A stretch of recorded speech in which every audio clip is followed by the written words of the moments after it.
What's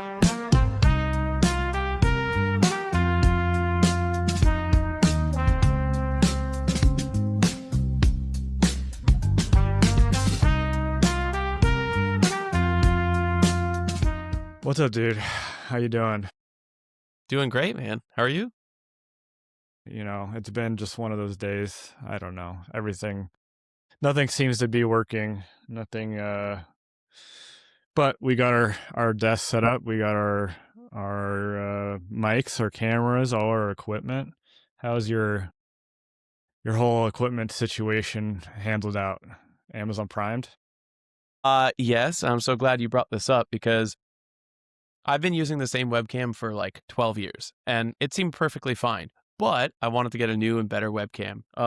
So last Sunday, I got the Insta 360 Link 2, and I was super excited about it. And I was like, hey, this is such a big step up from what I previously had, until I saw freaking on Tuesday, they released a new version. It's the Insta 360 Link 2 Pro. I'm like, okay, Like like, you're 2 days you know, in and they got version 3 already.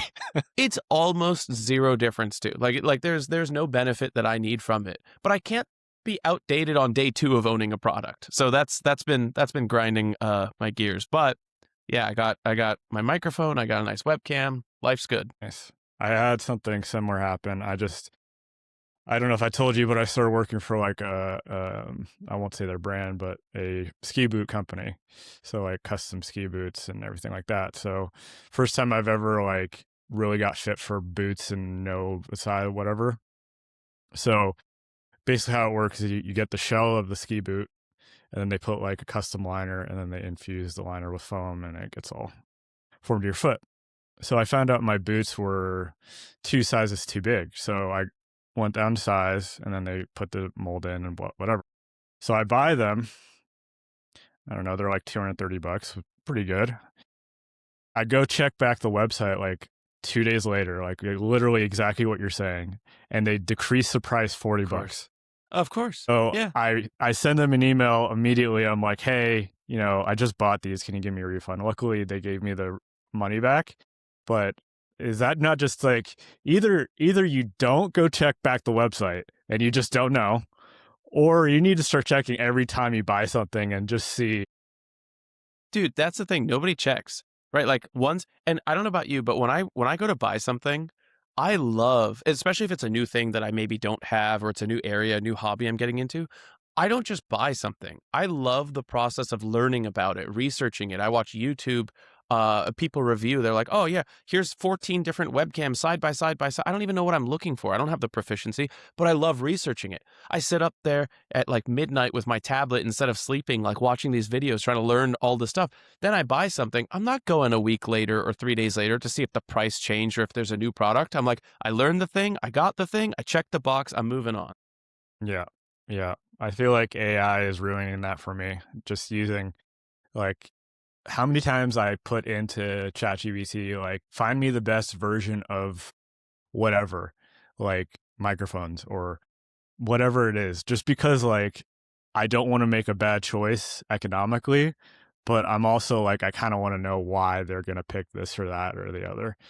100%. Um, anyway, there's too many options. I think you'll be fine with whatever you get.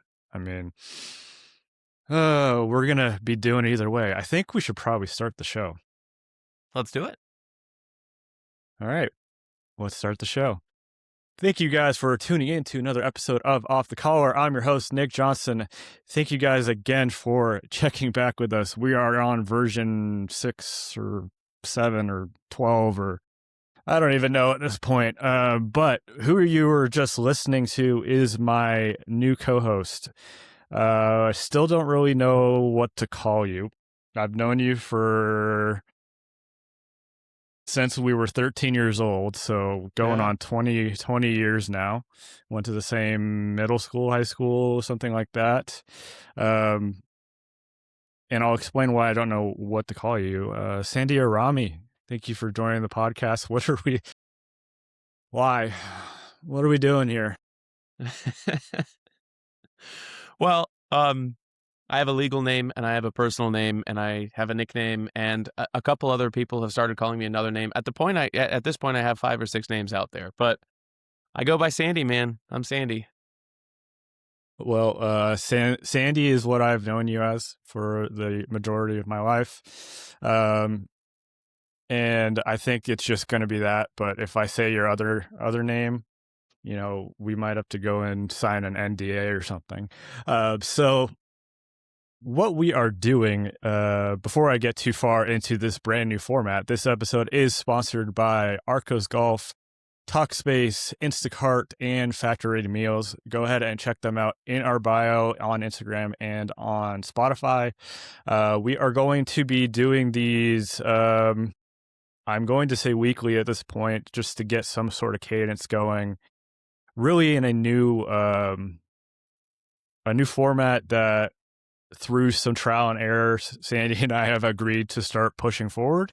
It's something that I think will give a lot of our audience something different to think about in their daily lives. For me, maybe resulting from COVID a little bit. We're kind of on this path of people are starting to wonder what they're doing with their lives, I think, a little bit. And we're going to try to learn from each other. We're going to get some everyday people for everyday stories. These could be success stories. These could be the opposite, failure stories. It's just going to be open, honest, improvised conversations with normal, everyday people. We're going to follow some sort of a format. To ask kind of the similar questions of how people deal with their day-to-day lives, the stresses of their lives, what they're looking forward to, what got them to that point in their life. Yeah, we're gonna have some fun with it. Did I miss? I feel like I checked off a lot of those boxes, but did I miss anything, Sandy? No, I don't think so. I think more than anything, this is an exploratory process. It's a learning experience, right? We want to learn what gets people out of bed in the morning, what gets people motivated, what stresses them, what bothers them, what we can all learn from each other. So that's why I'm here. I'm here to learn and, of course, have fun with you, my good friend. And yeah, excited. Yeah, let's talk about it. What did we're gonna give a little preview. Actually, sorry. We're going to get back to some formatting of the podcast before I forget, and we'll get better at this as we do more episodes, and I'm not totally in my own head. But every episode will start with 3 gratitude and a breathing exercise. We are keeping that from the last season. Really do think it's very important for everyone listening to get as much as they can out of this episode. And if you can get some gratitude, some good feelings going to start your week, all the better for it. So, my gratitudes for the week, actually, grateful for our health. Our health is here and now, and we're doing everything we can. For myself personally, trying to hit the gym as much as possible this year. I know it sounds like a New Year's resolution, but maybe it is, maybe it isn't. We've been actually working out pretty consistently for a few months. My lovely fiance doesn't allow me to stop, so that's been that's been good, and I'm very happy that we're moving towards that. Happy to be able to ski. Grateful for skiing, something that I grew up doing my whole life, but now I have 3 mountains within an hour and a half of me, and working at a ski place part-time right now, and learning about a lot more about skiing than I thought I ever would. So that's been awesome. And then thankful that Sandy made me do this again. I did not think we were going to be podcasting again. But it needed to be for the right reason. And I think this is going to be a really good time. So that is my gratitudes for today. Sandy, why don't you take it away? I'm realizing next time I want to go first because I feel like you just like I had them in my mind and you said like 2 out of 3 of them right there. So that's, not fair. You should just hold up a finger every time. It's like, yep, yep, that one. Oh, yep, got it. No, I think first and foremost, I'm very grateful for my health. At the moment, I've had a number of surgeries, kept me off the tennis court for a long time. Last year, I had a number of muscle tears, just basically immobile for, I don't know, 30 or 40 days out of the year at different times. So very grateful that at the moment I've been exercising, I've been running, I've been biking, I've been lifting, going to get on court a lot this weekend. So very, very grateful for that. Also very grateful for my wife. Just the best relationship I could have ever asked for. I'm just super happy that, I've known her now, geez, I think 13 or 14 years. We've been married 6.5. Just very grateful that we're able to just continue having a great relationship every day. And it's a choice, and we can talk about that later. And then also, I'm grateful for you and for this opportunity for this podcast. I mean, your friendship has meant a lot to me over the years, but I never thought it would turn into the ability to learn as much as I hope I'm going to over the next few weeks, months, years. So very grateful for that. Well, I don't know whether to cry or laugh. Man, you got me. I think you dug deep into my soul there. Okay, well, let's get into it. We're gonna go through, and again, dude, we'll get we'll get better at this. Breathing exercise. Get it out of the way. Holy crap! Maybe we added too much stuff into this, but breathing exercise for today. Do some box breathing in through the nose at a count of 5, hold for a count of 5, and out through the mouth for a count of 5, and hold for a count of 5. So goes in a box. Probably seen that many times before, but again, in through the nose to a count of 5, hold it for a count of 5, out through the mouth for a count of 5, and just do that as long as you feel like it's serving you. If you could do it for the whole episode, more power to you. Start your week off right. Okay, so we're going to go through our questions that we kind of go through. We'll go through on all of our different interviews with our different guests with Sandy. So he's going to be our guinea pig, so to speak, for this season. Love it. And you alluded to it a little bit. Let's start from the beginning here. And where did we meet?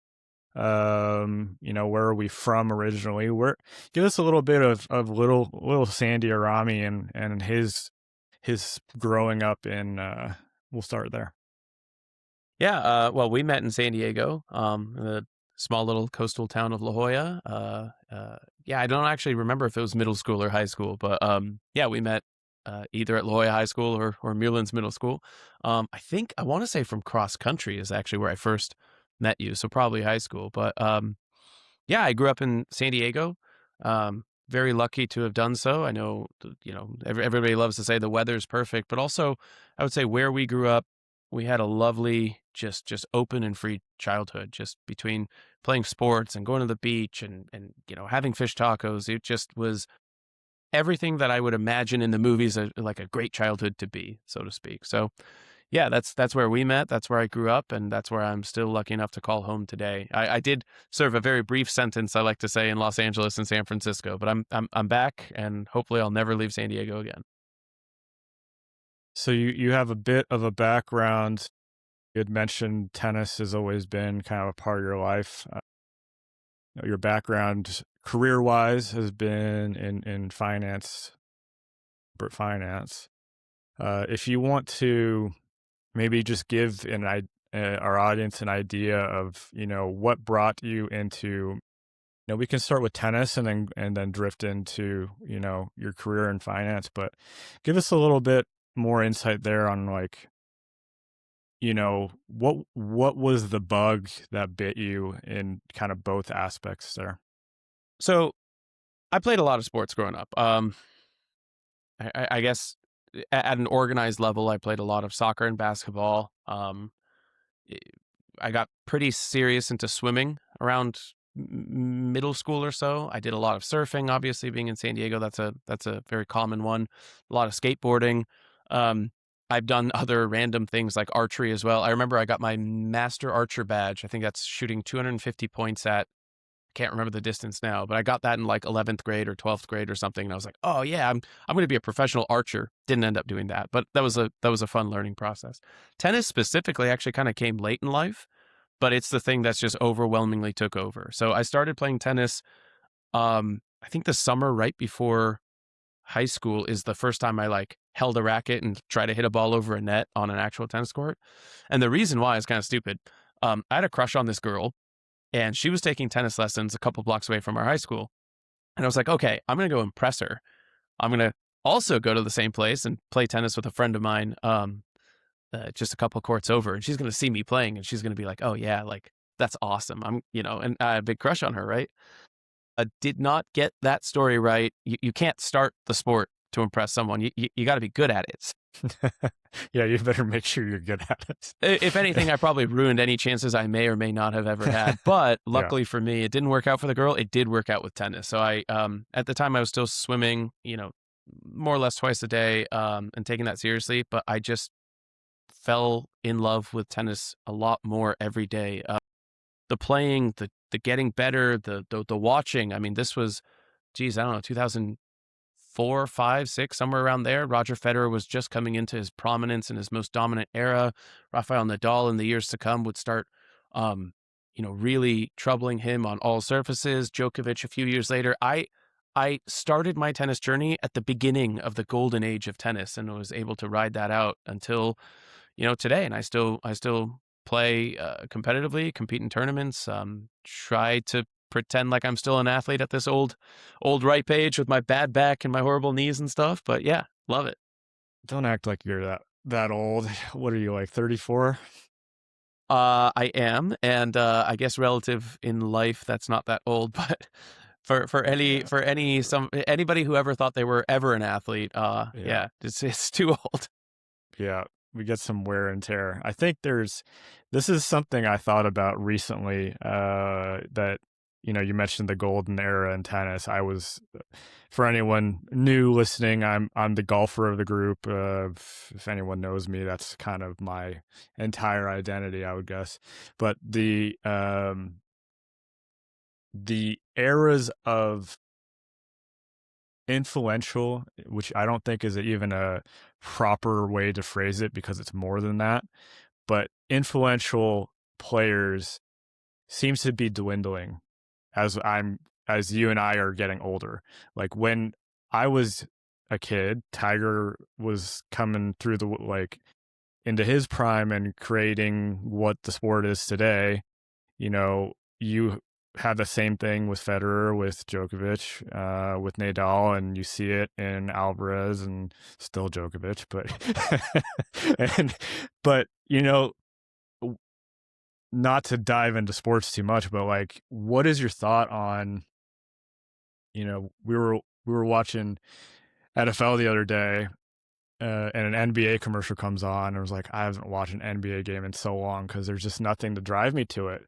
And like my fiance and I got in a conversation like, what is going to happen when Steph and LeBron are gone? There's like nobody, and like there's no Jordan coming in the woodwork. Like, do you see any of that in any sport?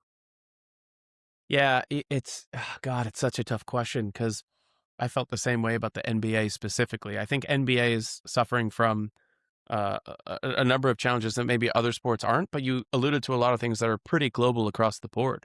Um, I used to watch 82 Laker games a year, plus every playoff game. And that was like a religious thing for me when I was like a kid.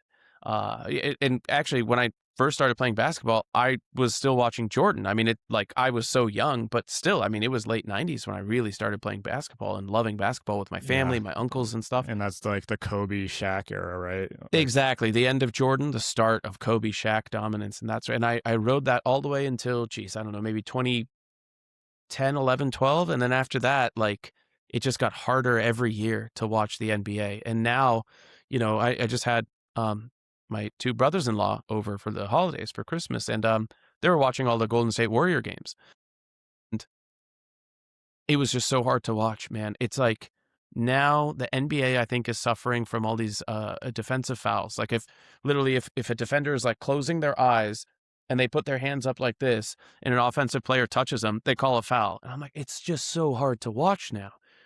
It wasn't like that a long time ago. I think a lot of sports are realizing they want more scoring because that's what's exciting. Soccer's going in this direction. The NFL, a lot of the changes have been resulting in higher scoring games. NBA, of course, as well. But that creates situations where it doesn't feel, I don't want to say not fair play because it's rules and both teams engage in them. It just feels different than it did 20 years ago. Even same with tennis, a lot of changes to the surfaces that the players play on, the racket technology, and the type of balls create a situation where a very specific type of play is encouraged. Is it better to watch than it used to be? Depends who you ask. If you ask me, no. But yeah, that's the direction that these sports are all going from a viewer perspective because they're entertainment at the end of the day. Yeah, there's definitely a push towards, lower attention span, like maybe the sports were just too long in general. I don't know if it's my thought goes to two things that documentaries in sports have exploded over the last 2, 3, 4 years. Absolutely. I now thinking about this out loud, is that just a reflection of exactly what we're talking about? Is there's no Jordan, there's no Tiger Woods, there's no guy pushing the narrative anymore. So they feel the need to create multiple narratives within these documentaries, right? They're creating, you know, characters instead of one character because they can't get one person to franchise an entire league anymore. I don't, That's right. And I mean, from a viewer perspective, I think one thing that's always so great about the documentaries, be it, something like Drive to Survive for Formula One, for example, which is something I've been watching since I was a kid. And I remember growing up, like I couldn't tell people I watched Formula One. Like in America, that just didn't resonate. They're like, what the hell is that? yeah. Now I'm having conversations with friends about Formula One as if it's like a normal everyday thing. So that's awesome for me personally. But you have something like that where you can create a bunch of these characters. Now, in another realm of documentaries, I'm seeing a lot on Amazon Prime, for example, on very specific soccer players. And those have been doing super well. And I think what that keys in on for a viewer is access, right? Viewers love to feel connected. If I watch a game, be it soccer or basketball or Formula One or tennis or golf, I get a certain amount of results and performance and excitement. But if I watch a documentary on how a person thinks and trains and acts behind the scenes, I feel like I'm, as a viewer, getting that access, getting behind the scenes footage. That's always going to be resonating with viewers. That's always powerful. So I'm happy to see all those documentaries come up. Yeah, it humanizes them, right? It allows, I mean, it's very similar to what we're trying to do here a little bit, is you start being able to see how the sausage is made, right? Is like you get, and for me it feels like uh it's leveling the playing field a little bit. You're starting to see how top performing athletes handle themselves. For me, mindset seems to be a huge thing. You see it a lot in bigger, NFL sports is probably the one I would think of the most. Baseball is a similar way, but they all have, it's almost like a grand sense of delusion. I don't know how else to describe it, is for you to perform, for a human to perform at such a high level, say in football, they have to be so confident. It's almost not even confidence. It's like it didn't, if the term itself didn't exist, how would that person be? And that's how it kind of is, if that makes sense. I get that. Yeah. Yeah. Anyway, going on a bit of a tangent. Let's go into one of these other questions here. So we kind of obviously have talked about sports. I think that's one thing we always connected on. Can you walk me through right now what a typical weekday looks from you? And, if you have a certain routine that you abide by, if you have, you know, I almost want to call it superstitions, certain things that you feel like you need to do every single day. But is there anything, like I said, that's intentional that you do for your day to day? You know, something along the lines of work-life balance comes to mind. Yeah. No, absolutely. And so what I would say is it differs throughout the weekend, the week and weekend. I don't necessarily hyper focus on any one day. And why that is the case is I try to make sure, for example, I do 2 runs a week. They don't have to be long. They don't have to be short, fast, whatever. They just have to happen twice a week. That could be Monday and Friday. I'd like to get on my bike once a week. At the moment, I'm doing Zwift, which is like I hook my bike up basically to a smart trainer, and I have like a laptop that turns it into a virtual game, but it's very realistic. I try to do that once a week. I try to lift something heavy. I have a garage gym. I'm lucky enough to have that. I try to lift something heavy once a week. I can always do more, but I just can't do less.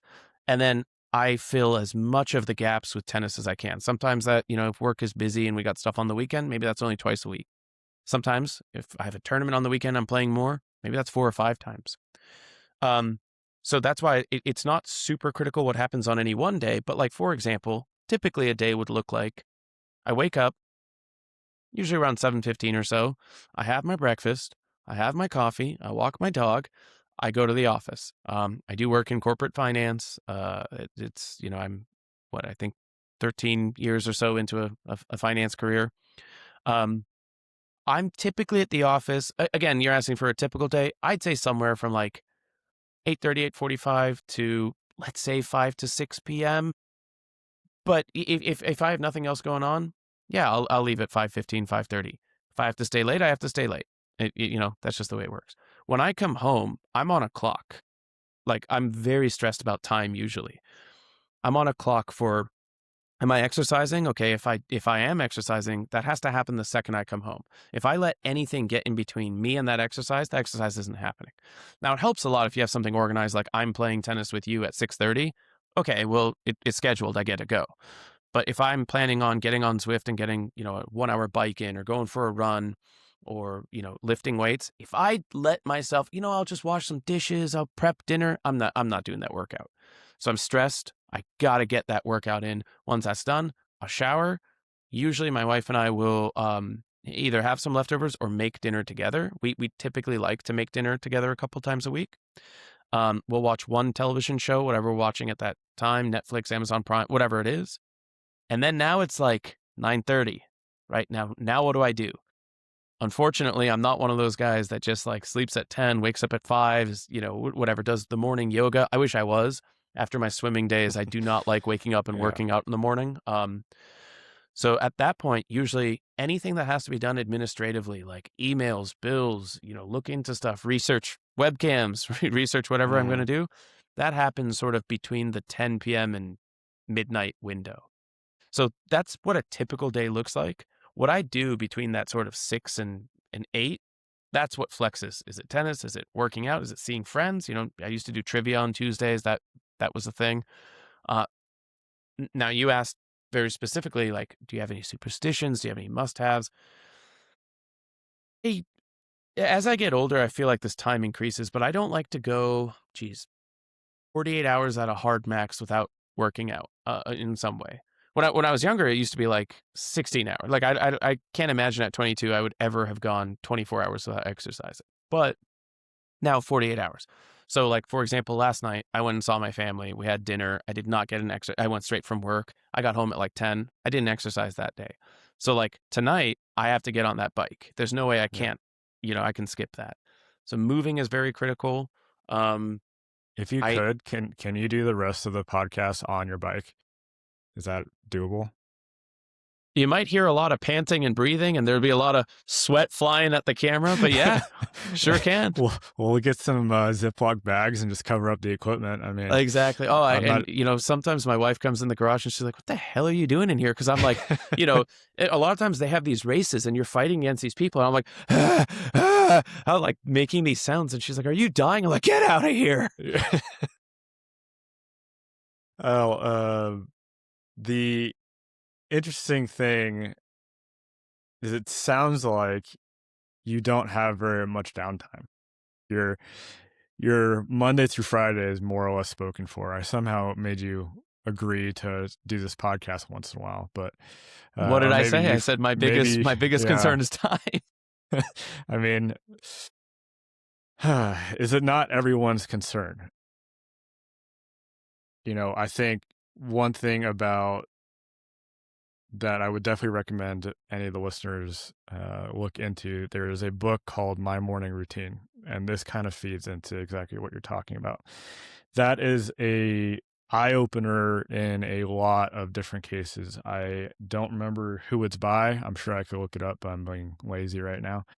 But it I'll look it basically up. goes through all these different successful people and what their morning routine is. And some of them are freaking wild. Some of them have structures, some of them don't. I would say,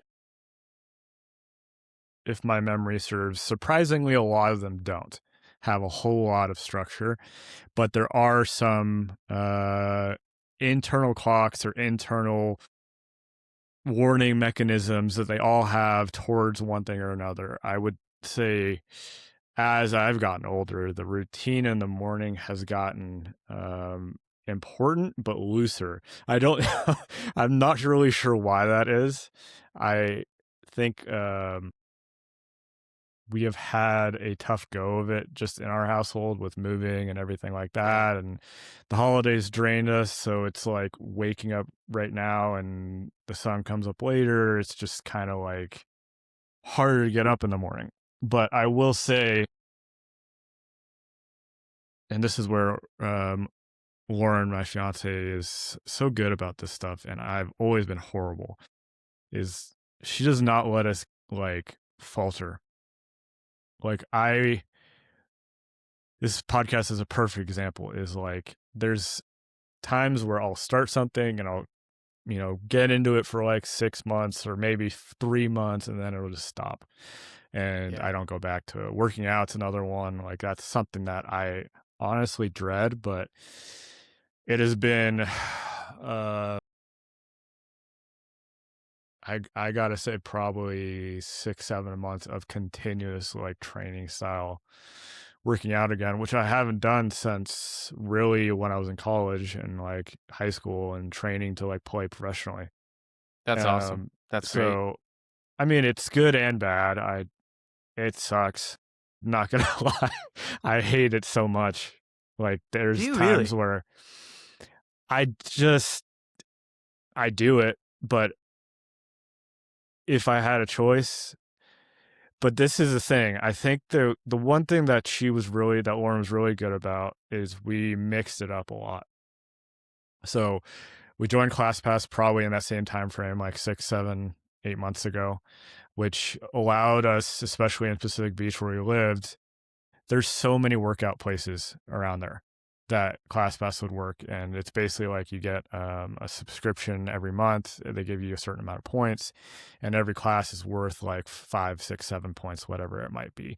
So you get to like pick and choose, and then you'll end up finding like the places you like to go. And I ended up doing like hot yoga again, and I think that's what's kind of, after doing it and seeing not only the type of people that do it, like it's a very wide range, and I'm usually the only guy, or it's either they're all like 22, 23-year-old women, or they're all like 75-year-old men and women.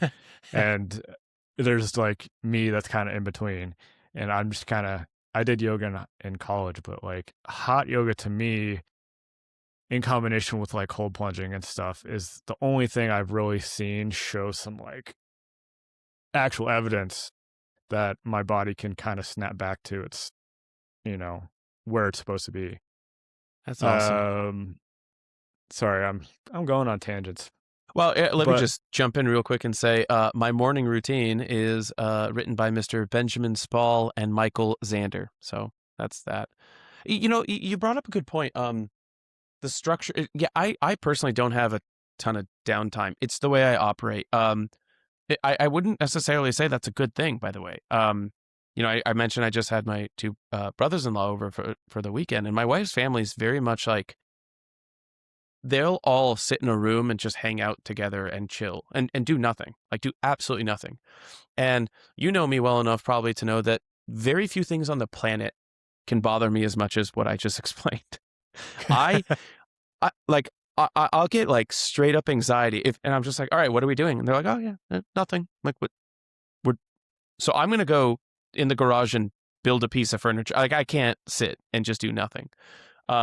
So I think you've noticed this in recent years. You're like, hey, Sandy, you want to go get a beer? You want to go hang out? And what do I always say to you, Nick? I'm like, I am, You'd notice. yeah. I'm like, I'm usually free 4 or 5 days out. I will almost never be free 4 to 5 hours from now. Almost never. Because I fill up that time. And I'm always thinking, okay, this podcast ends. I'm going to bike. Then I got to make dinner. Then it'll be like 10:15. And then I guess I can read 20 pages of a book before I sleep. But if I bike for a little longer, I do a longer route, maybe I can't.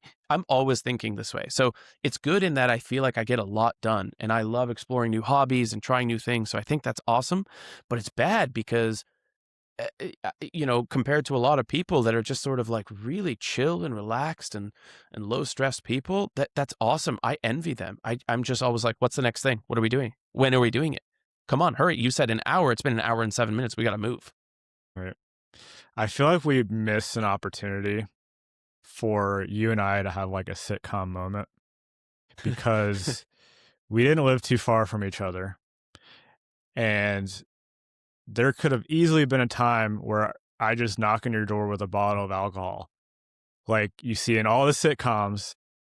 And then it's just like, you motherfucker. All right, come in. Like, we could have easily pulled that off. And I feel like, one, I do envy you that you can keep doing that over and over and over. Like, you're constantly trying to move. But sometimes you got to have that guy be like, yo, you got to fucking chill for a second. Like, Dude, it's absolutely crazy. And if you came over, it's not like I would have turned you at the door unless I wasn't there because I was, doing something else that was planned. But in my mind, the second I open the door and you're like, hey, let's have some alcohol, I'll be like, yeah, come on in. All right. So how am I going to cancel what I was supposed to do? And okay, I guess I'm like, that's the first thing that goes through my mind. I'm going to pat you on the back, give you a big smile, walk you in, ask you to take your shoes off. And I'm going to be like, all right, shit. Okay. So I'm not going to do this. I got to text that guy. I'm not going to be able to talk to him at 10. Like, I'm panicking in here. Outwardly, big smile. In here, huge panic. Outwardly mid sip. Yeah, exactly. It depends what alcohol you bring. You bring something nice, come on in. You bring something bad, oh, I'm sick. Be a couple of 40s. I'll take it. Yeah. So I want to go into a little bit of your childhood and growing up. I do want to mention though, you and I have not always been this way, just for the listening audience out there. You and Which I way? started, we are 33 and mature and talk way different than we did when we were 14 and 15. I would hope so. There's a lot of gay chicken being played when we were in high school. And it sneaks its way in. You guys might hear it every now and again, just a random dick joke that comes out of nowhere. I mean, what was my nickname in high school? What did you like? You want to tell people that? That was all me. My mom always says it's it's not what you're called, it's what you answer to. So. Oh, and you answered. God, it just sounds so mature. You're right. We're not 14. And at the time, it was hilarious. And now I'm like, I can't believe I used to say that. Your nickname was Nick My Johnson. Because Nick sounds like lick, Johnson, penis. It just fit the cap. It did fit the gap. That's what she said. So anyways, you guys are going to get a good side of us. We might have a couple unhinged moments. Who knows? I hope so. But growing up, what was there a plan? What was your adult life like intended to be like? I know when I was growing up, like I said, Tiger Woods was on the scene and everyone wanted to be like Tiger. So I kind of knew from early age I wanted to play professional golf. But I always kind of wanted to do something performance-wise. I was an actor in high school too, and doing this podcast is kind of up that alley. So is there, did you want to be an astronaut? Was there a little fire engine in the kid's bedroom? Like what was the dream? So I think I had two kind of universes at different times. The first one was athletics. I just, whether it was me being, obviously I was going to be better than Kobe Bryant at basketball. Like when I was 5, that was the obvious answer, or 7 or whatever.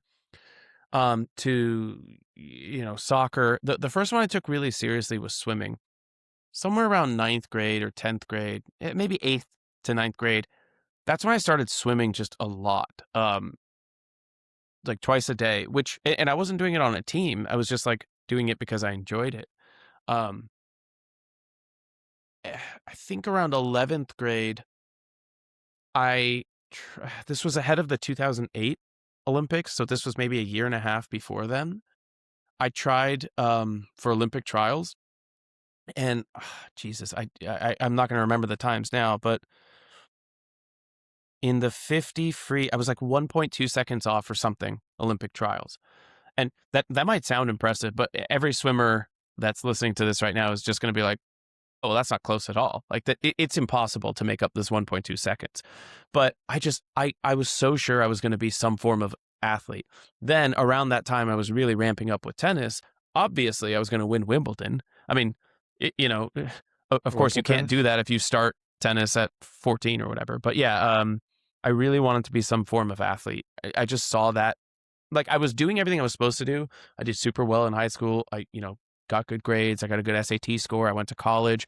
But in my mind, I'm like, well, I'm not, what am I going to, like, I'm to work in finance? No, that was never on the radar. It was like, wow, I'm going to be a professional athlete.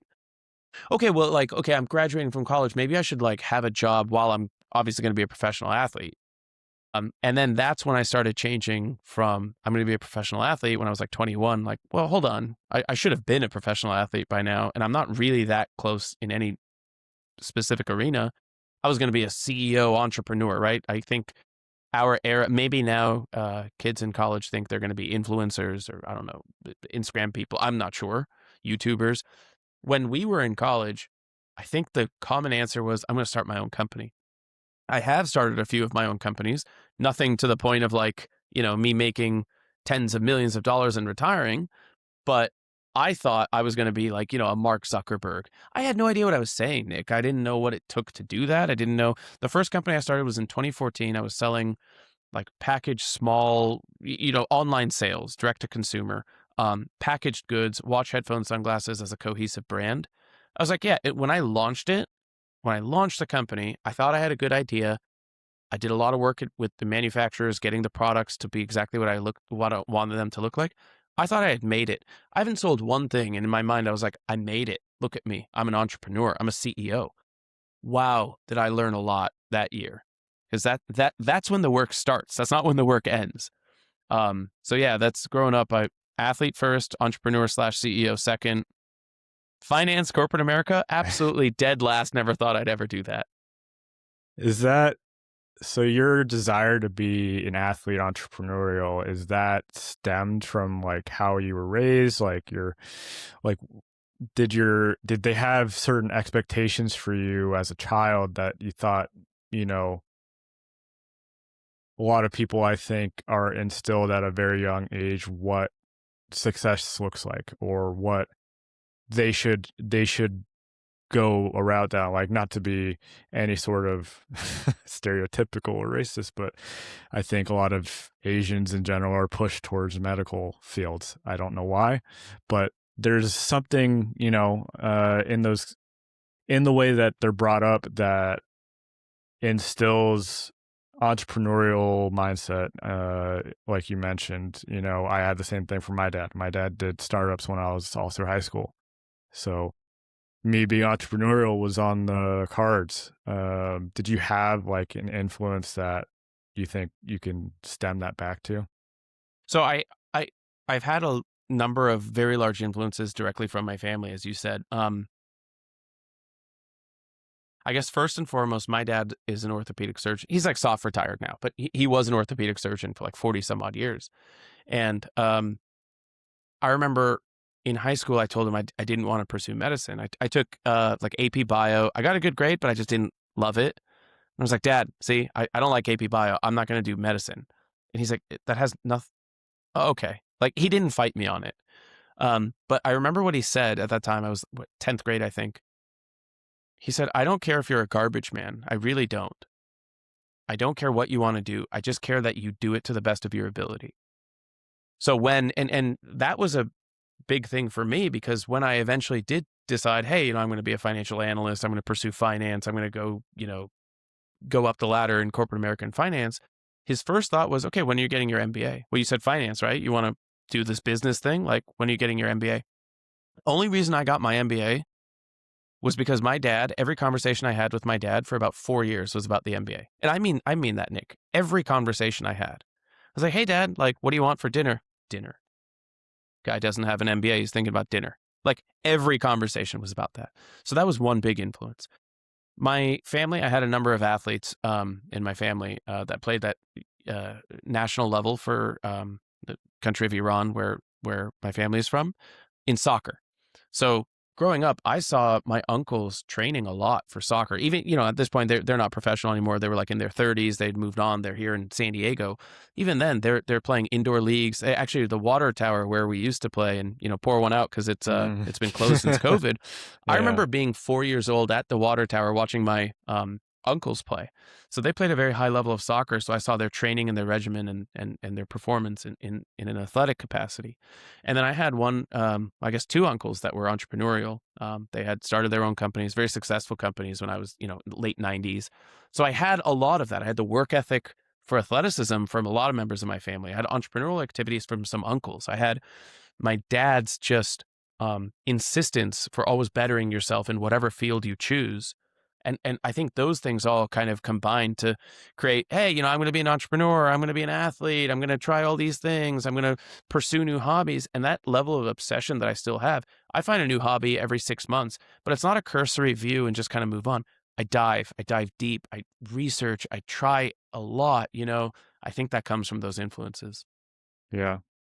That's a very rare outlook that your father has, that, doing it to the best of your ability, no matter what it could be. What do you credit that to? Because I would say,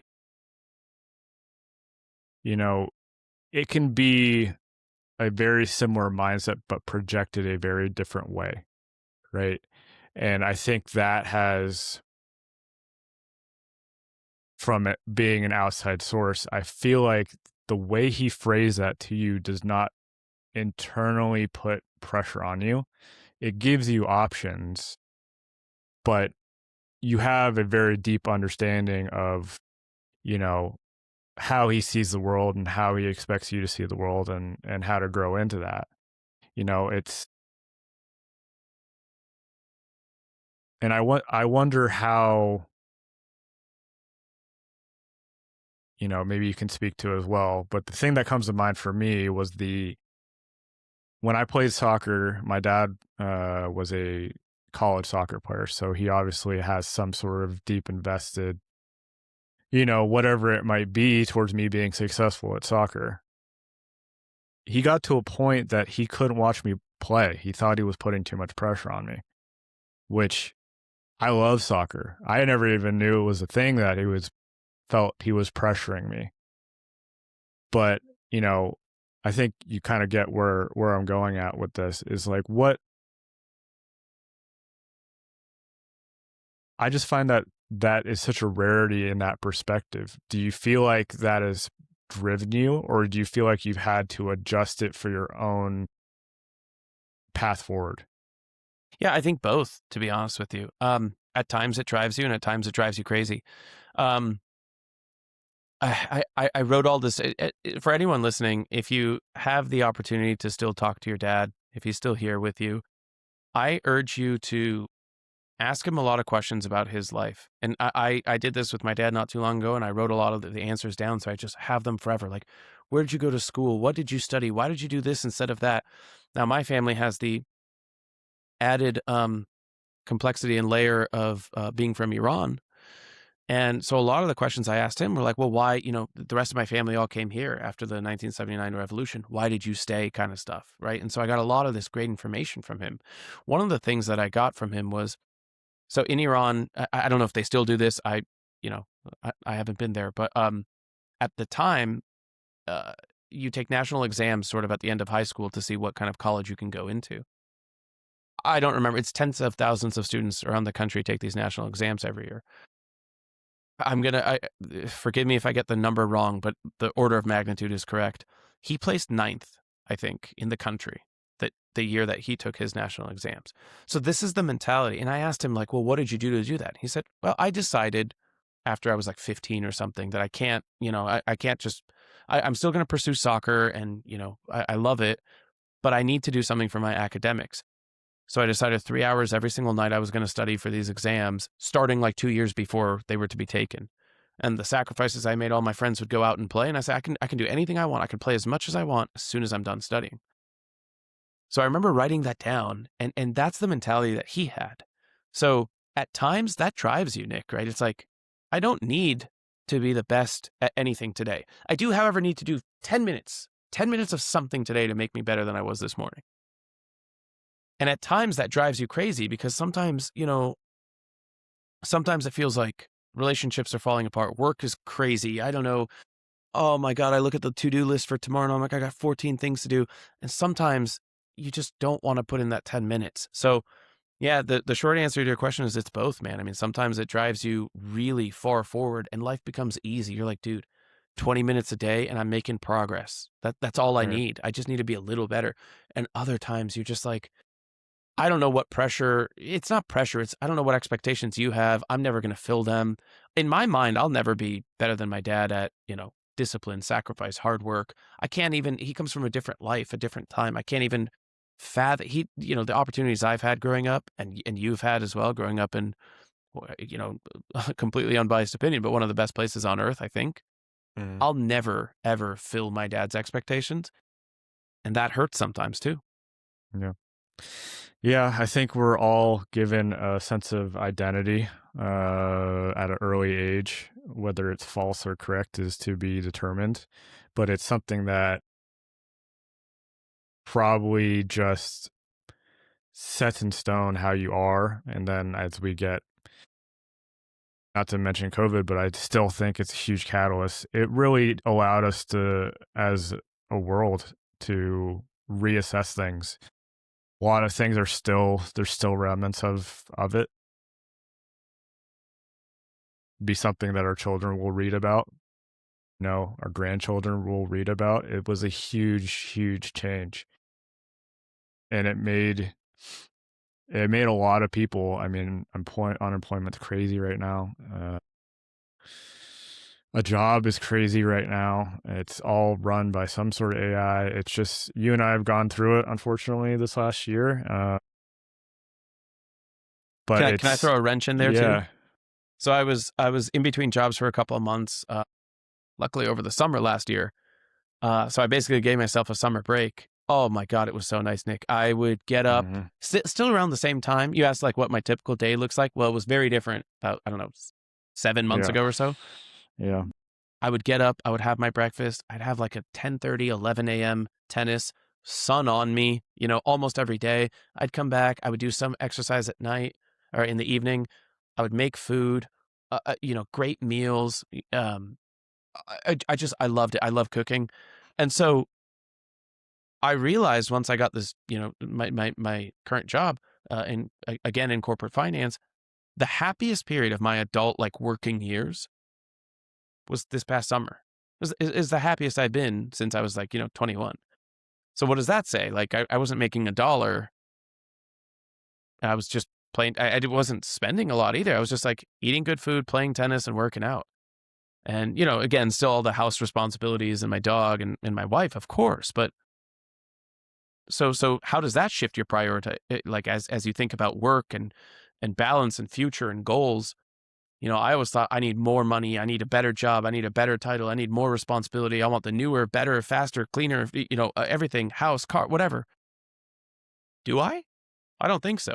COVID, I think, put a lot of that in people's minds too. Before then, I think everybody was on kind of the train tracks going in a direction. After that, it's like, well, life put on pause for be it weeks or months or years, depending on where and who you are. And how does that shift our priorities? Yeah. Yeah. Yeah. There's a lot of people that were able to pause, take a look around and be like, what the fuck? Right? It's like, what is going on? Like, we were able to, as a species, reset. which will probably never happen again, hopefully. But it's changed so much of how we do daily things. I think it's what ultimately will determine the next 5-10 years of how everything folds out. I do want to say we're getting towards kind of the end of our time. We're about, you know, we got time for maybe one more question, That but went I that went think fast. I it could talk does for another go 6 hours. It does go fast. Well, that's because we have a killer format and we just skim the surface. I think we've given our audience a good idea of where this is going. We do have some more stuff that we're going to add as we're growing and getting a little bit further on. I will close out with one more question here, but before I do want to thank all of our sponsors, like I mentioned. Arcos Golf, Instacart, Factor Ready Meals, and Talkspace. We have considerable discounts on our link in bio on both our Spotify and our Instagram. So be sure to check them out. And again, thank you for making this episode possible. So to wrap this up, and we can obviously have another episode and just follow suit because obviously we can talk about this for days. And I'm learning, more about you, and I've known you for 20 years. So this is obviously we're doing something. Yeah, I want to do one of these on you now. I know. I don't. We'll see if you graduate at that point. Let's see. What would be a good one? I think it depends on how morbid I'm feeling at the moment. It's like, do we want to end on a happy note or do we want to end? I mean, it's not gonna be a sad note, but how deep into the woods do I want to take this? Okay.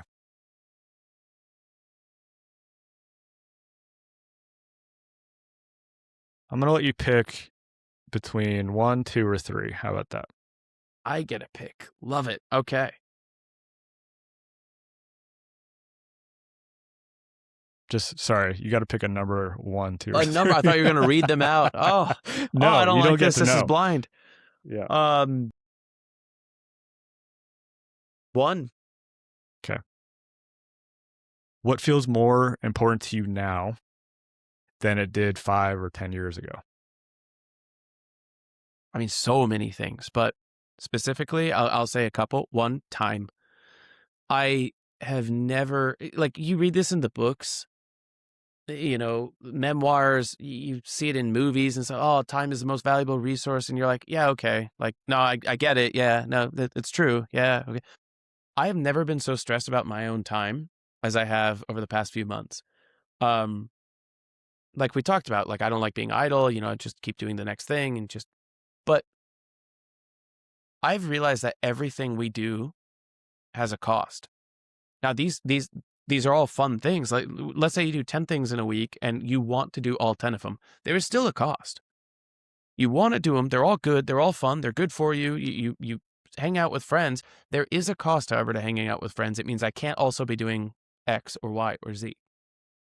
I've never thought about that as much as I have over the past few months. And I think maybe it's because I was, without a job for a couple months last summer, and I had an abundance of time, still wasn't idle. I wasn't playing video games and hanging out and no, I wasn't. I was very active. So I would say what feels more important to me now than it did a number of years ago, 1 is definitely time. 2, one thing that feels a lot less important is work. I mean, I still do my job. I still want to grow. I still want to develop. But the analogy I gave to a friend recently was when I graduated from college, it felt like I started running down this path. And maybe there was a wall in the future, maybe there wasn't. I can't really see what the rest of the path looks like. I'm just running.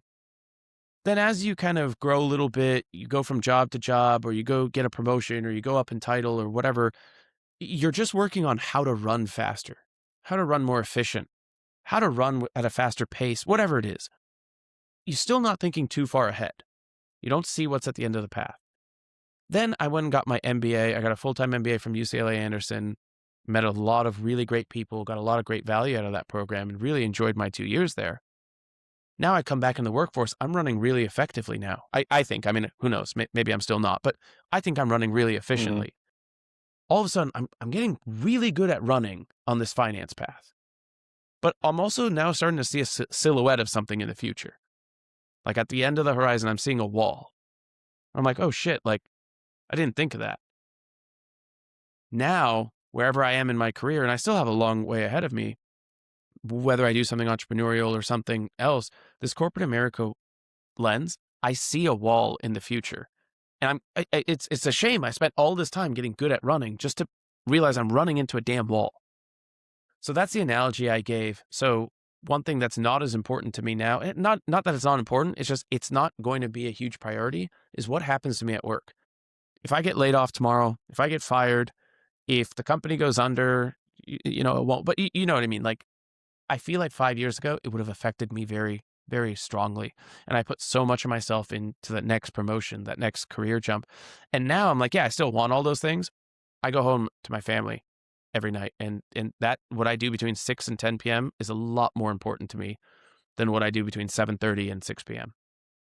So I guess that goes back to time at the end of the day. So yeah, short answer is time. Yeah, for sure. I think that's something, not to bring COVID back, but that made people think about it. Also, you and I are, I'm about to be married in a few months. You've been married for a while. Like those things became, not that they weren't already important, but I think as we're getting older and as we're kind of going through, some shit career wise, excuse my French, but some changes, you know, it reprioritizes things. I don't think I could do any of what I've done the last 2 years without Warren. There's been so many things we've gone through. We've changed jobs multiple times. We've moved multiple times.